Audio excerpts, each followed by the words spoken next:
This is an SNES taken apart. Here is the circuit board, right here, as you see.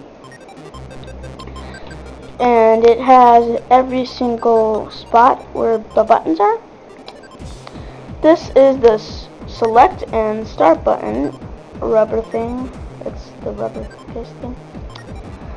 This is the Y, X, B, and A buttons behind the plastic. This is the cord. I went ahead and cut the copper wires between the two. This is a directional pad. It's an actual visible directional pad that you can see from outside the controller.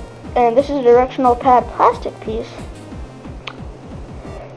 And this is the front part of the SNES controller case, and as you see, all the connections right there. This is the back side, and that is where right here, that little notch is where the wire goes through.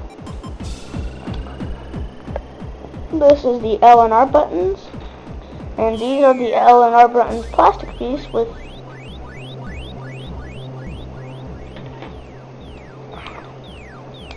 these buttons right here, the X button, the Y button, the B button, and the A button.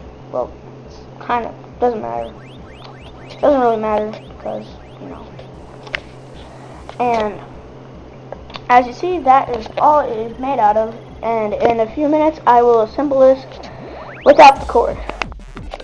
And as you see, this is the controller without it. Buttons still spring back.